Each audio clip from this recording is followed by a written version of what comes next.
வணக்கம். 4 மணி செய்திகளை வழங்குவது நான் ஸ்ரீராம். முதலில் இந்த நேரத்திற்கான தலைப்புச் செய்திகளை பார்க்கலாம். உயர்கல்வித்துறை அமைச்சராக மீண்டும் பதவியேற்றார் பொன்முடி. ஆளுநர் மாளிகையில் நடைபெற்ற விழாவில் பதவி பிரமாணம் செய்து வைத்தார் ஆளுநர் RN ரவி. பொன்முடி என்னும் நான் சட்டப்படி அமைக்கப்பெற்ற இந்திய அரசியலமைப்பின்பால் உண்மையான நம்பிக்கையும் மாறா பற்றும் கொண்டிருப்பேன் என்றும் இந்திய நாட்டின் ஒப்பில்லாத முழுமுதல் ஆட்சியையும் ஒருமையையும் நிலைநிறுத்துவேன் என்றும் தமிழ்நாட்டு அரசின் அமைச்சராக உண்மையாகவும் உளச்சான்றின்படியும் என் கடமைகளை நிறைவேற்றுவேன் என்றும் முதலமைச்சரின் கோரிக்கையை ஏற்று பொன்முடிக்கு மீண்டும் உயர்கல்வித்துறையை ஒதுக்கினார் ஆளுநர் RN ரவி. அமைச்சர் காந்தி வசமிருந்த கதர் மற்றும் கிராம தொழில்கள் வாரியம் அமைச்சர் ராஜகண்ணப்பனுக்கு ஒதுக்கீடு.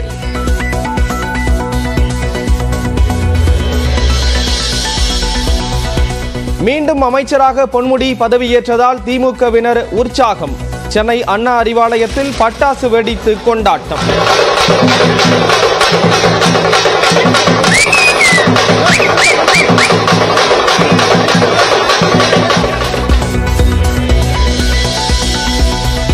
சட்ட விதிகளை மீற வேண்டும் என்று ஆளுநர் RN ரவி நினைக்கவில்லை என்று உச்சநீதிமன்றத்தில் அட்டர்னி ஜெனரல் விளக்கம். பொன்முடி பதவி பிரமாணம் குறித்த ஆளுநர் தரப்பு உத்தரவாதத்தை ஏற்று விசாரணையை ஒத்திவைத்த தலைமை நீதிபதி அமர்வு.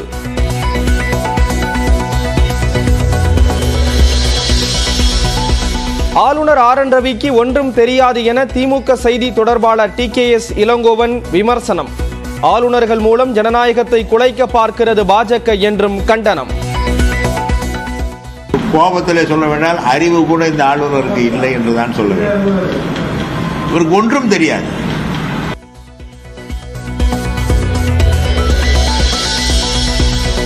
தமிழ்நாடு புதுச்சேரியில் 2வது கட்ட வேட்பாளர் பட்டியலை வெளியிட்டது பாஜக. விருதுநகரில் ராதிகா சரத்குமார், வடசென்னையில் பால் கனகராஜ், மதுரையில் ராம ஸ்ரீனிவாசன் போட்டி.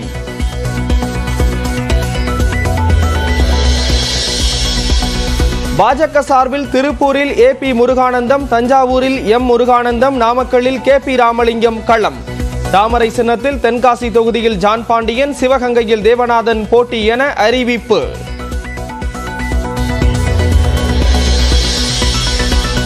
தேமுதிக சார்பில் விருதுநகர் தொகுதியில் விஜயகாந்த் மகன் விஜய பிரபாகர் போட்டி.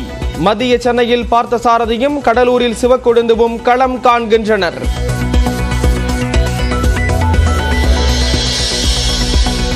பெரம்பலூர் தொகுதியில் போட்டியிட திமுக வேட்பாளர் அருண் நேரு வேட்புமனு தாக்கல். மாவட்ட ஆட்சியரிடம் மனுவை தாக்கல் செய்தார்.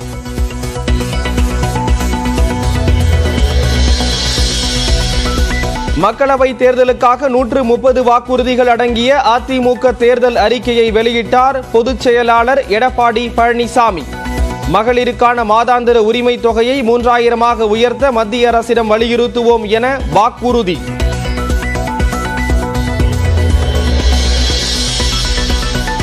ஆளுநர் நியமனத்தில் மாநில முதலமைச்சரின் கருத்தை மத்திய அரசு கேட்க வேண்டும் என அதிமுக வலியுறுத்தல். சென்னையில் உச்சநீதிமன்ற கிளையை அமைக்க மத்திய அரசிடம் வலியுறுத்தப்படும் என வாக்குறுதி.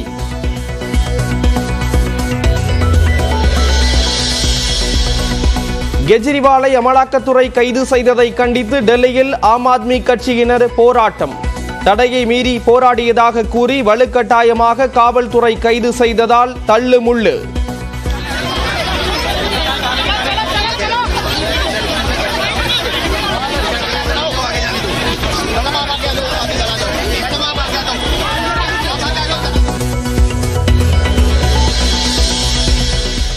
டெல்லி முதலமைச்சர் கெஜ்ரிவால் கைதை கண்டித்து சென்னையில் திமுக கண்டன ஆர்ப்பாட்டம்.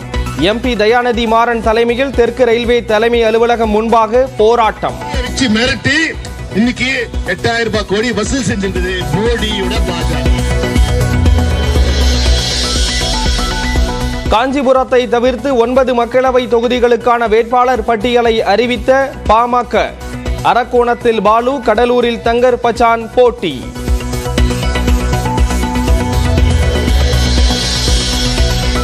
தர்மபுரி, சேலம், அரக்கோணம் உள்ளிட்ட 6 தொகுதிகளில் திமுக, அதிமுகவை எதிர்த்து நேரடியாக களம் காணும் பாமக.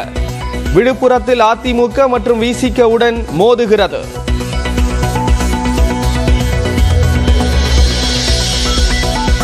தமிழ் மாநில காங்கிரஸ் சார்பில் ஈரோட்டில் விஜயகுமாரும், ஸ்ரீபெரும்புதூரில் வேணுகோபாலும் போட்டி. தூத்துக்குடி தொகுதி வேட்பாளர் நாளை மறுநாள் தேர்வு என ஜி.கே. வாசன் அறிவிப்பு.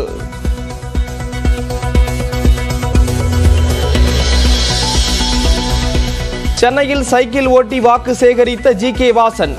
தமாகவுக்கு சைக்கிள் சின்னம் ஒதுக்கப்பட்ட நிலையில் பரப்புரை.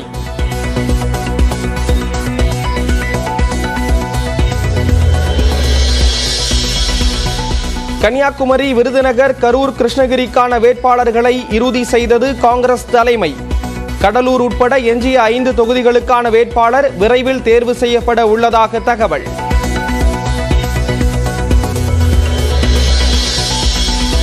ராமநாதபுரம் மக்கள் நீதியின் பக்கம் நிற்பார்கள் என பாஜக கூட்டணி வேட்பாளர் OPS கருத்து. தனது போராட்டம் நீதிக்கும் அநீதிக்கும் இடையிலானது எனவும் பேட்டி.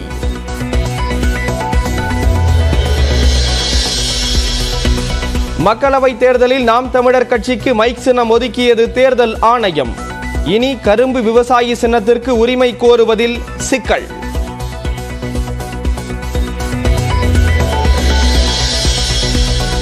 டூஜி வழக்கில் ராசா, கனிமொழி விடுதலைக்கு எதிராக சிபிஐ தொடர்ந்த மேல்முறையீட்டு மனு விசாரணைக்கு ஏற்பு. டெல்லி உயர்நீதிமன்றம் உத்தரவு.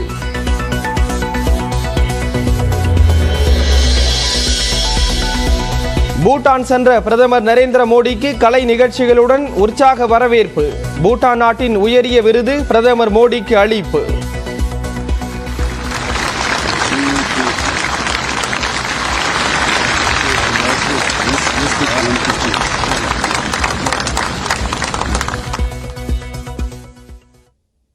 தமிழ்நாடு மற்றும் புதுச்சேரியில் 15 தொகுதிகளுக்கான பாஜக வேட்பாளர் பட்டியல் வெளியிடப்பட்டிருக்கிறது. விருதுநகரில் நடிகை ராதிகா சரத்குமார் போட்டியிடுவார் என அறிவிக்கப்பட்டிருக்கிறது. தமிழ்நாட்டில் பாஜக சார்பில் களமிறங்கும் 9 பேரின் பட்டியல் நேற்று வெளியான நிலையில் மேலும் 14 தொகுதிகளுக்கான வேட்பாளர்கள் அடங்கிய 4வது கட்ட பட்டியலை பாஜகவின் மத்திய தேர்தல் குழு வெளியிட்டுள்ளது. அதில் வடசென்னை தொகுதியில் பால் கனகராஜ், திருவள்ளூர் தொகுதியில் பாலகணபதி, திருவண்ணாமலை தொகுதியில் அஸ்வத்தாமன், நாமக்கல் தொகுதியில் KP ராமலிங்கம் போட்டியிடுவர் என தெரிவிக்கப்பட்டுள்ளது. இதேபோல திருப்பூரில் AP முருகானந்தம், பொள்ளாச்சியில் வசந்தராஜன், கரூரில் VV செந்தில்நாதன் மற்றும் சிதம்பரம் தொகுதியில் கார்த்தியாயினி போட்டியிடுவர் என அறிவிக்கப்பட்டுள்ளது. மதுரை தொகுதியில் ராமஸ்ரீனிவாசன், தஞ்சாவூரில் கருப்பு முருகானந்தம், நாகையில் SGM ரமேஷ் ஆகியோர் பாஜக சார்பில் போட்டியிடுகின்றனர். சமீபத்தில் பாஜகவுடன் தனது சமத்துவ மக்கள் கட்சியை இணைத்த நடிகர் சரத்குமாரின் மனைவியும் நடிகையுமான ராதிகா விருதுநகர் தொகுதியில் களமிறக்கப்பட்டுள்ளார். இது தவிர கூட்டணி கட்சி தலைவர்களான ஜான் பாண்டியன் தென்காசி தொகுதியிலும், தேவநாதன் யாதவ் சிவகங்கை தொகுதியிலும் போட்டியிடுவர் என தெரிவிக்கப்பட்டுள்ளது. இதேபோல புதுச்சேரி தொகுதியில் பாஜக சார்பில் தற்போது அமைச்சராக உள்ள நமச்சிவாயம் வேட்பாளராக நிறுத்தப்பட்டுள்ளார்.